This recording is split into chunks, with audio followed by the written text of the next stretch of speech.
Hello and welcome back to the 2020 Disc Golf Pro Tour Tour Championship presented by Grip 6. We have the semifinal back nine left here in Charlotte, North Carolina. Big Barry commentary, Jeremy Koling, Paul Ulibarri. Yeah, back nine. I keep saying the toughest back nine in the country. You've said it a few times. I will repeat that. And he stands by it.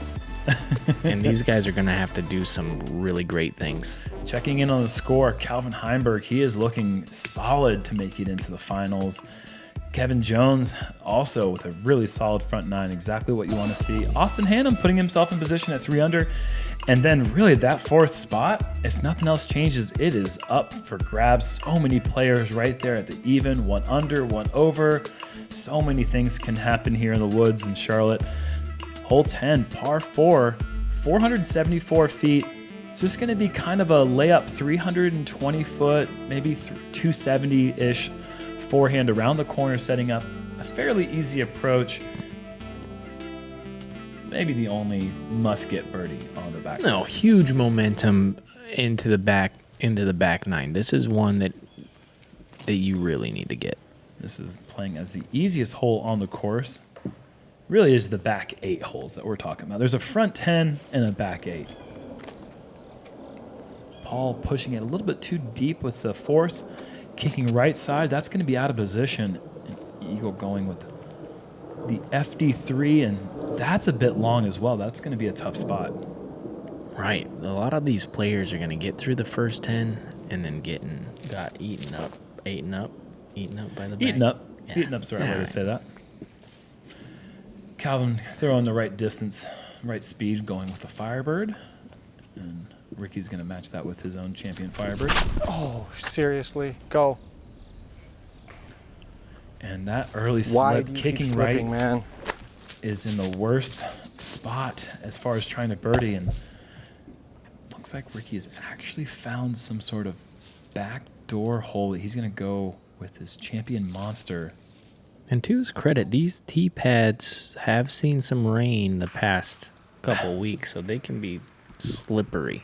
Ricky, What? Yeah. So explain to me what just happened. Ricky was 290 feet out, but with really a horrible angle, and goes with his overstable Monster instead of the Firebird, just needing him to cut a bit more, and just nails the shot, leaving him 35 feet just outside the circle for the birdie. And that was an incredible shot. And Paul with a nice approach with his Luna. You can see what the punishment for going too long off the tee as Eagle is now lining up a forehand roller.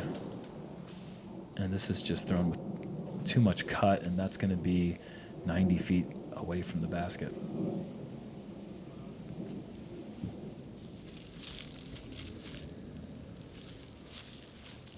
Calvin with the best drive of the group, going with his trusty Rhino.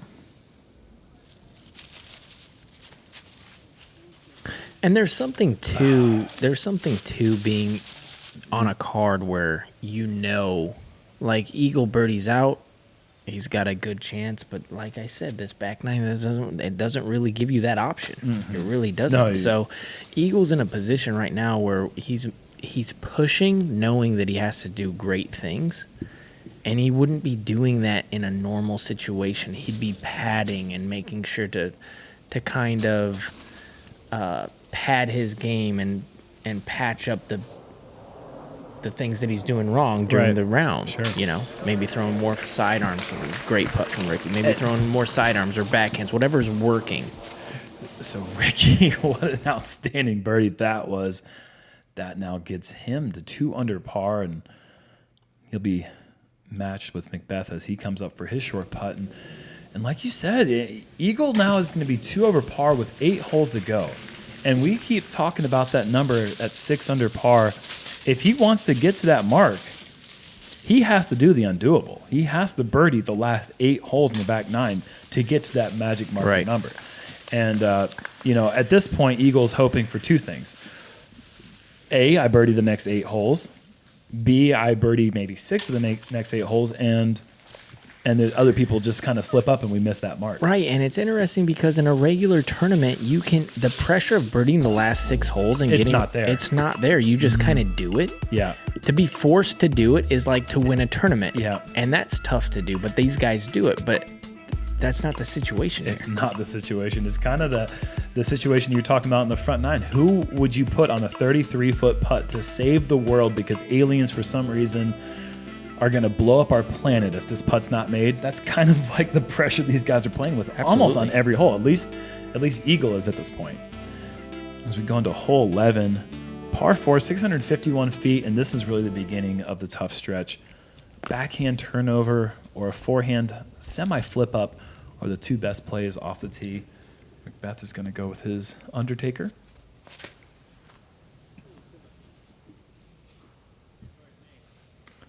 And it kind of fights pretty good. I mean, it turned too much, obviously, out of the hand, but got through the initial couple. Ricky's going to go with his CE Eagle, which we sometimes call seagulls. I like that. And it's kind of flying like a seagull, but not towards the ocean, much closer to the thick rough, and that was a horrible kick. Yeah, that was a really good shot. I mean, Yeah. we're not even talking about feet at this point with how good these shots actually are. Like, that's a beautiful shot, but on this particular hole, you have to be within a 4-foot radius the whole flight of like 350 feet of it. Yep. Yeah, probably 15 feet. But yes, your point is it's got to be essentially exact. I believe his disc 15 foot. You're right. Yeah, I measured it up with my eyeballs. Calvin, again, TI Undertaker for McBeth, Eagle for Calvin. That's pretty amazing. You see a player grooving like Calvin is, and McBeth, most people are trying to replicate his game. But at this point, he's just trying to, even though he teed off first, he's trying to do what Calvin's doing, just hitting these fairways and putting himself in position. And that is an outstanding effort with his back turn to the basket. That's his sparkle vulture. He's the best at that. I agree. He's the best at the awkward stance backhand. Making it look like a normal throw. The only other person I've ever seen come close to that is Will Schustrick back in the day. Used to be Barry Schultz. And Barry Schultz, yes, but Will Schustrick had tremendous amount of power from a standstill and a Back to the bat. Yeah. Ricky pitching out as best as he can with the tomahawk with his champion Valkyrie. The garbage bag Valkyrie, as it's been known to be called. Really? From the Nantucket incident. Right. That's funny. Eagle from out of position. He has got a nice look for the birdie. Rhino. Yeah, and Calvin's going to look to make up for the mistake for the errant approach shot on 10, and he's done so very nice with that right there. That's going to be a park job for the birdie to bring Calvin to 7 under par. Ricky from deep. That's going to come up a bit short, and that'll be a scrambled par save. That's okay. Ricky has a nice little par / a couple birdies sprinkled in there streak. If he can keep doing that through the remainder of the course, that's a nice little pace to be on. Mm-hmm. And that would have been an outstanding birdie. Oh, and that was actually a par. Excuse me. I missed Eagle's pitch out shot.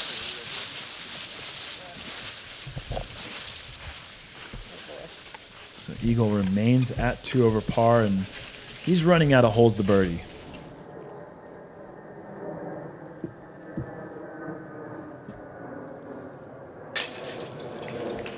McBeth cleans up the par save to stay at 2 under. And you're right. At this point, if Eagle pars, we'll say two more holes. You can stick a fork in it. Yeah. Because 17 is eagleable. Apparently 17's an eagleable hole. It's been done a couple times this week. On television? On television. Hole 12, par 4, 819 feet. Really the only opportunity on the course to open up a big drive, and you're going to need one to get into position. probably 550 feet minimum just to be able to see the pin, maybe even closer to 600. From there, you just go down the tight tunnel, but anything that comes up short is going to have a very awkward angle to get through that narrow corridor to the basket. Not a lot of people have that 600-foot backhand in their back pocket, but I believe every single one of these players do. Oh, without question. Which is mind-boggling. Yeah. And necessary. It's Heimboggling. Oh, yeah. Huh? I like that. Huh? Yeah. That's a pretty good one, huh? Calvin going with the Tour Series Destroyer. Going to be on the left side. That's He kind of stalled it out. Not the best shot. But Yeah, only 530. Yeah, ripping past those two pins, which is playing about 5. I think, what do we measure at 515? Those stakes are right. Yeah, they're close to that 500 range. McBeth going with the ESP Force, putting a little bit of flex on it. He needed about 5 feet to 10 feet more in height. Right. Now, Ricky's going to be doing something I haven't seen really anyone try on this hole. He's going to go. This is his roller disc. He's going with a Star Wraith. That came out with the juice. Yeah, and if it misses that, and it does, and look at that angle, it's just ripping past those stakes in the ground. What? And Ricky has just put a move. 590 foot, I lasered that one. Absolutely ballistered. He just nuked it down there. Yeah, between them. I know, he smoked that one. And Eagle, not to be outdone, he's going to try the roller with his Cloud Breaker. Yeah, good luck. But the thing is, Eagle, like, when that thing is aimed properly with the right angle, that's going to maybe go too far long. It's called a Cloud Breaker, not a lawn breaker. Okay. Stupid lawnmower. I mean, that was really close to being even better than Ricky's. Yeah, just we've seen, barely missed. we've seen Eagle throw the furthest rollers ever. Mm-hmm. Thinking about a couple at USDGC on hole 2 one time, leaving himself a 40-foot putt, and then there's that putt that drive in Vegas that The Preserve this year? Yeah, there's so many. Goodness, he's got a lot of power, huh? Let's talk about McBeth. McBeth throws this crazy Anheuser thing that kind of fights through. Not the best shot, but gives him some sort of look. I mean, it's something. That was his Jawbreaker Wasp. Good angle. Calvin now with a bit of that left side foliage to contend with on his approach. That's his rock. And just needs to push about another 10 feet wider, and that would have been And it gets perfect. tricky back there. I mean, Calvin's not... He's not done. These holes coming up are tough. I mean, 7's great. Yeah. You par out, sure. Everything's all good, but a couple mishaps, and that score ain't safe. Nope. And Ricky, that's an unfortunate approach after a drive you're never going to see duplicated. Did not quite hit the angle right with that pig. He's got a putt, though. What about a 50-footer? I'd say a bit lengthier than that. But, yeah, it's inside circle 2. And Eagle's going to take another par if he can make that putt.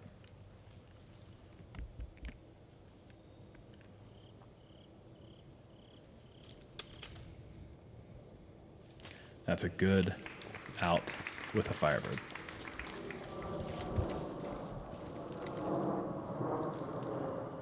Yeah, and so actually, no, it's just outside circle 2. And he likes it. He started running. Or at least he started moving forward for the run. When he starts moving forward, you need to run. Raptors are hungry. Yeah. Oh, man. McBeth. So are beasts. Huge putt. And that actually is going to bring McBeth into position into the top 4 now at 3 under par. 4 birdies in the last 5 holes. That was a huge putt to get him in that top 4 standing. How do you even get to that spot? And Worst drive. We saw Colton Montgomery birdie the hole in the first round from out of position with a huge shot like that, just like that. So through 12 holes now, the top 4 players in the current standings are Calvin Heimburg, Kevin Jones still, Austin Hannum, and now Paul McBeth. Isn't it crazy how Ricky and Paul, they might struggle a little bit. Eagle in fact as well, but Yeah. and then all of a sudden at the end it's like the field kind of comes to them, and always and it's like happens. there's a glimmer of hope. It's for 'em. clockwork, man. It really is clockwork. It's just unreal how even when they're playing not their best, and maybe sometimes even at their worst, they're still beating so many people, even the best of the best. Hole 13, another very important hole on this back 9. It says 419, but it actually lasers in at 365. I don't know who was in charge of measuring this one, but they got it wrong. McBeth trusting that distance and actually goes with this TI Undertaker and skipping right next to the pole, but that's Hopefully kind it of the stopped. problem of, A little too high. yeah. Yeah. Dude, I was lacing the forehand. I think he just whispered tomorrow I might throw the forehand. That's a little bit of confidence. But once again, Undertaker. That means eagle.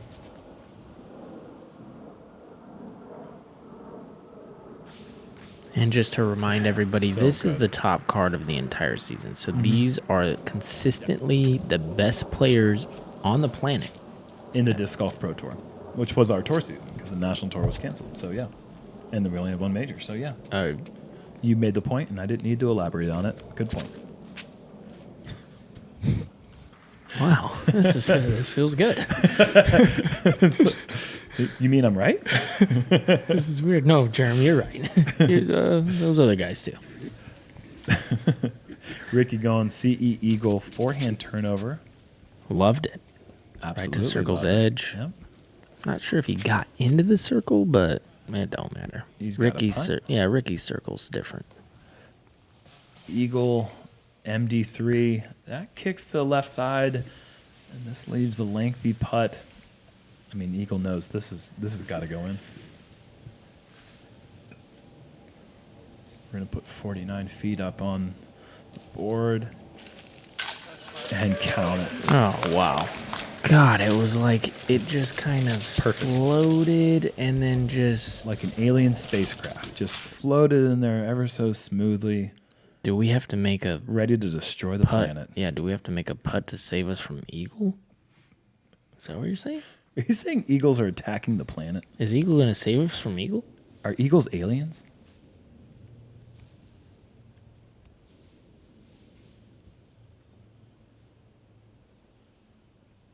Paul looking to get a hovercraft of his own. That one ends up soaring past the basket. That'll be a par for McBeth. Now Ricky from the edge of the circle.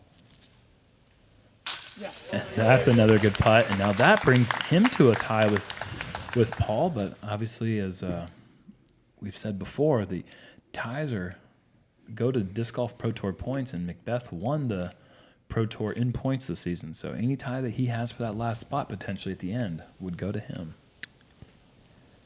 And Calvin's just Yeah, and you can see insurance salesman right now. with Ricky, he fist pumped that one in. He knew the importance of that. Yep. He's tied. I mean, these guys, 6 world titles between the two of them. They're going at each other 7. right now.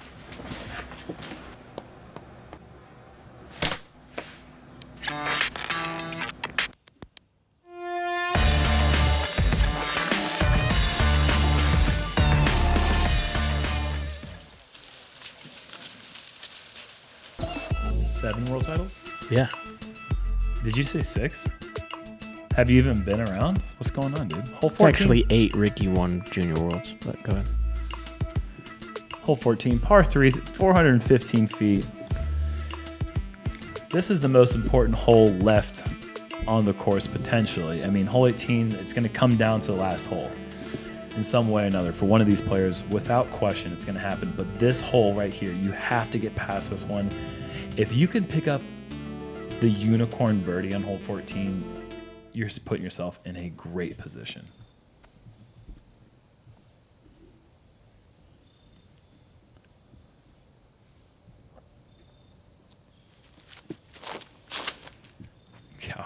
going with the eagle once again.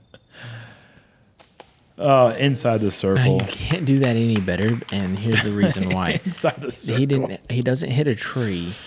He goes directly down the middle of the fairway, showing the pro line, which is going dead straight, not trying to bend it into the circle because that gets dangerous. I mean, that is a perfect drive. Yeah. Oh, Ricky just needs to miss that last tree, and that kicks off into the right. And I felt that one. oh, it was so close. That was so close. I thought he beat it. Eagle with the cloud breaker, and this is essentially Go in. kind of a bad break to kick forward. That was Heisering towards the pin, was probably going to be 25 feet away tops, but still open look from edge of circle. You're going to take that every time. No, no, no, no. And McBeth knows it. He was off by inches. That means now he's off by 70 feet with that kick into the woods. Oh, no. And it just no chance to do anything progressive besides. Smart, though. Yeah, smart. And now this is going to set McBeth back. You know, Ricky is pretty much, I don't want to say guaranteed the par. I mean, he's inside 200 feet. It's yes. going to happen. Right. So now Paul's going to have to make a putt actually to save the 4. And now if Ricky can get up and down, as he is easily going to do now with the jump putt approach, that puts Ricky in that 4th and final spot. That's right. At this point, Austin Hannum is the first card in. He has secured his 4 under. And that's going to be the last chance that Eagle had to make anything special happen. Calvin's just now doing kind of like a little show-off dance. He doesn't need that. He's just trying to go for a course record.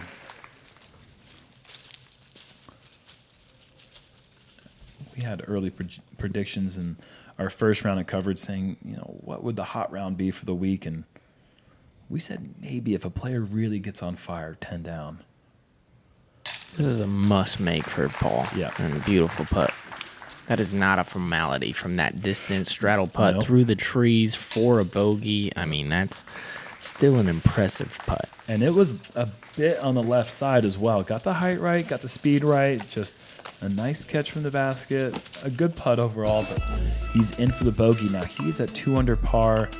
And right now, at this point, Kevin Jones is 6 under. Okay. So you've got Calvin Heimburg right now who's going to be in. Unless he breaks an ankle on the way to the finish line, he is going to be in, most likely. Kevin Jones at 6 under par. Austin Hannum in the clubhouse at 4 under.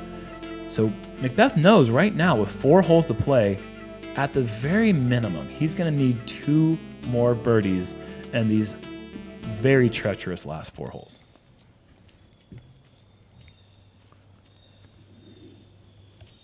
Calvin going with a DX rock.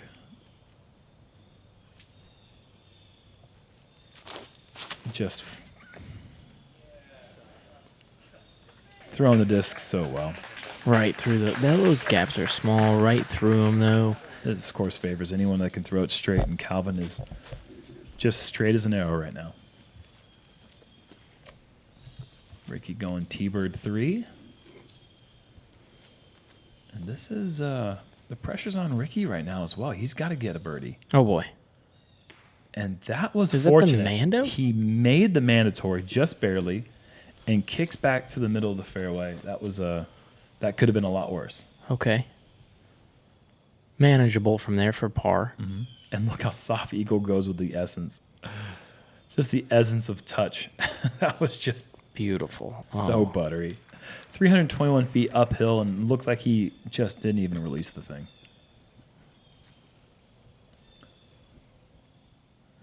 McBeth with the Undertaker. Air bounce Undertaker, flat to hyzer flip, jumps to, oh my goodness. That's McBeth things. To 28 feet. You don't see too many that go past the basket. And kind of a little chess match. Now he's got Ricky in check right here. Ricky just needs to get up and down. He's going with his pig. I like his chances with the pig, though. Oh, bad kick. Bad kick. And he's going to deal with some rough from over there, too. That's needed to release that a bit flattered. A little bit too much Anheuser out of the hand. Yeah, not sure what his gap looked like, but you're completely right. Calvin strategically placing his face in the shadow, looking straight into the sun. It's so hard to get the height and the speed and everything right when you're dealing with the sun just peeking behind the trees and straight into your eyes. Should have got those Calvin glasses. As Ricky, this is an important putt. And he missed it bad.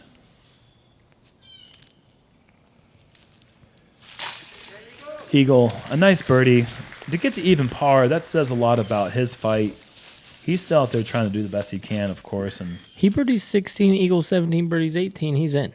Because you said that Austin is 4 down, and he's in. Sure, but he also has to hope that Ricky and McBeth, who just missed an incredibly important putt. Not necessarily, because if he just ties Austin with the points, he's in. Sure. But if McBeth and Ricky get to that number as well, then Eagle's going to have to pass them in points because you still have... Oh, I got you. Yeah. See, it's confusing even when we have all the information in front of us. These guys know what they need to do, but they're running out of holes. And with McBeth, a huge open door opportunity to get to 3 under as Ricky drops down to 2 under. The door shuts in his face, and this is not the hole you want to go into needing the birdie. This is sneaky the hardest hole ever, I feel like.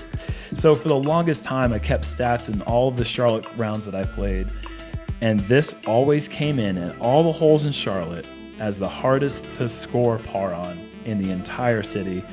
Out of all the courses we have, this was the hardest. Now, we have some new holes at Hornet's Nest this year that are very tricky. Hole 9, hole 14, and some of the other holes, but hole 16, the second hardest hole on the course for the day. So difficult to commit to that line, and the Eagle actually gets through everything. That's going to be a downhill putt, and, who knows? If he makes that and does get that Eagle in 17, maybe he's back in the game. I think so. Puts pressure on the rest of the card, all that stuff, goes with it. Calvin just a bit off on his line. No harm, no foul there.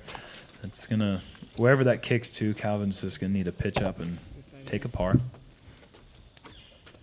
And now McBeth, he's tied and in. He needs to get 2 birdies in the last 3 holes. And that, I don't want to say automatically spells bogey, but he's got the work cut out for him. Well, I mean, he's closer to the gap, so that's good. Ricky, on this 357-foot hole, goes with the pig, and that little limb at the very end stops that from getting maybe another 20 feet closer. Let's see if Ricky's able to make the putt anyways. Inside O. And I don't know. I don't know if... oh, no. And that's OB over there.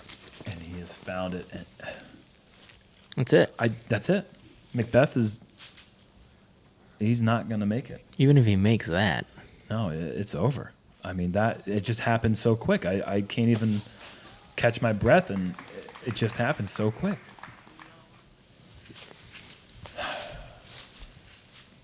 Wow.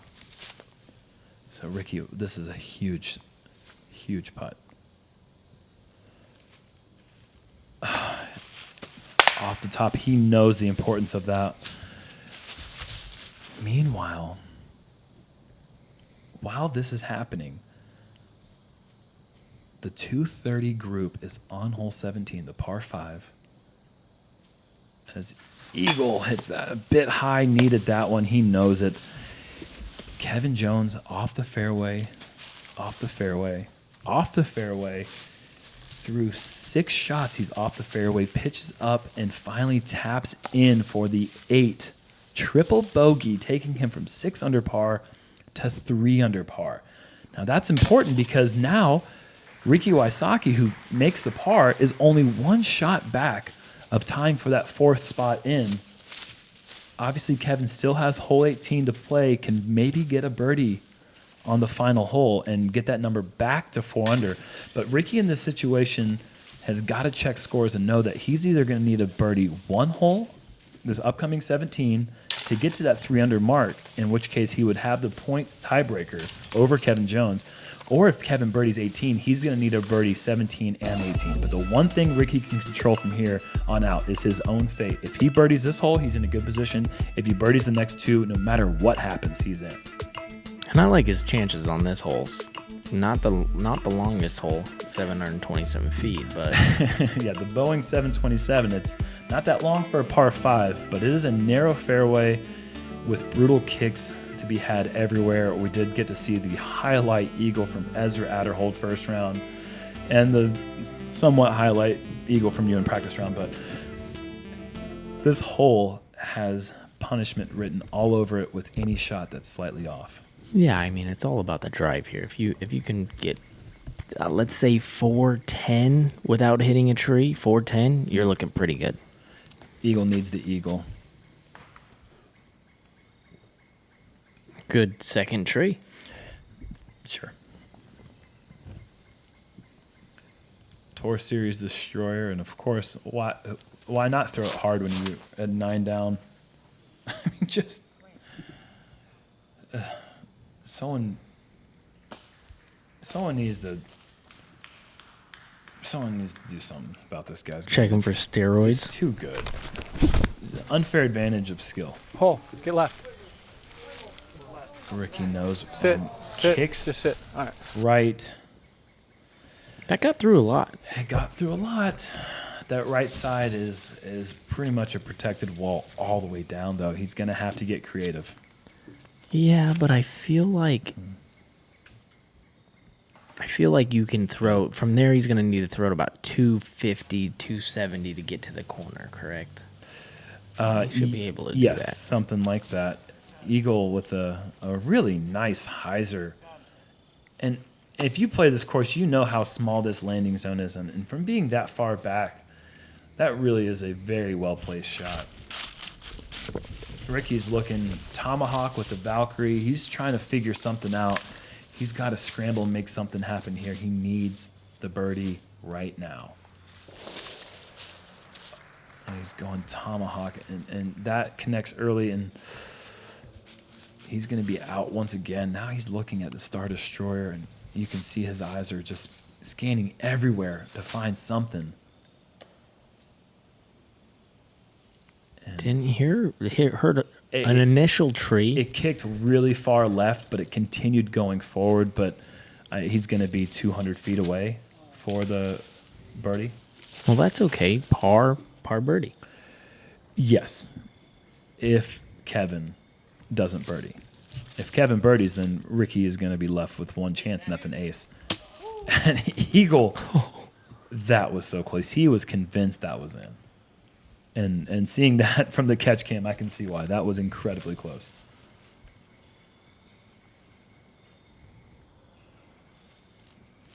McBeth's third is with an ESP buzz. Coming up a bit short, and he's just now playing his last 2 holes of the Disc Golf Pro Tour, and probably of his season. Not a player who plays many small local events, usually just focuses on the big ones, so this might be the last time that we see Paul until Las Vegas Challenge next year.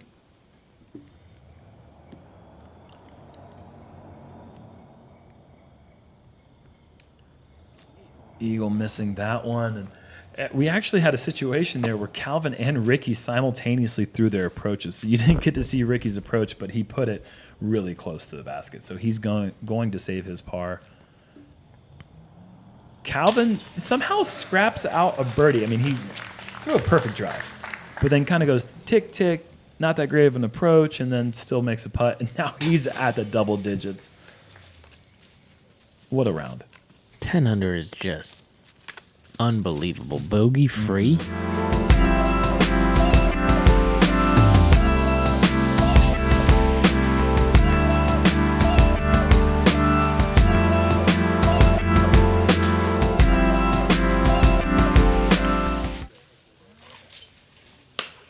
So score update, Kevin Jones, to make things interesting, did not birdie hole 18, meaning once again, Ricky has the opportunity to get into the final championship to be played on ESPN2 with a chance to win $20,000 if he can birdie the 486-foot par 3 hole 18. It's really the only thing of consequence coming into this final hole is Ricky Wysocki. Can he birdie this hole? And can Calvin ace it for the greatest round ever? One of the best. Calvin going with champion Thunderbird. And why not?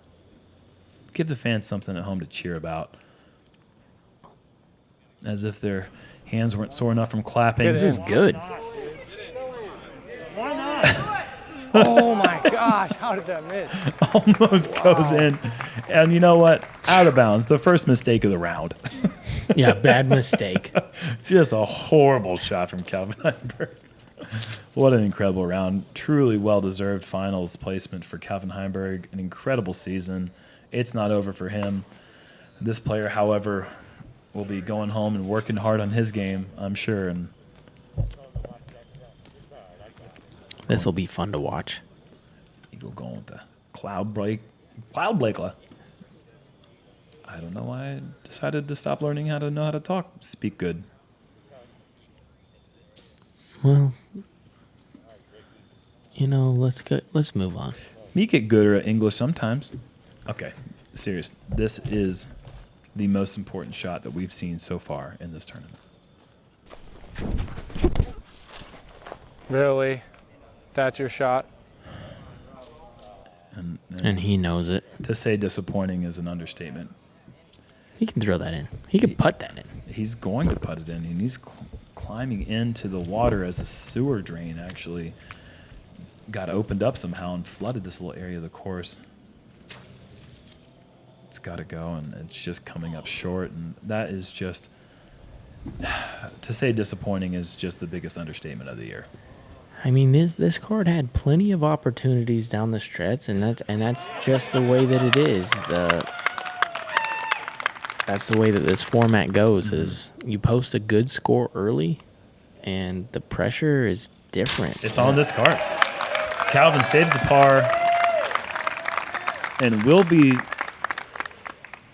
coming into the finals with just a tremendous amount of confidence. Tour points mean nothing now. It is all about score. 18 holes left to determine the 2020 Disc Golf Pro Tour champion.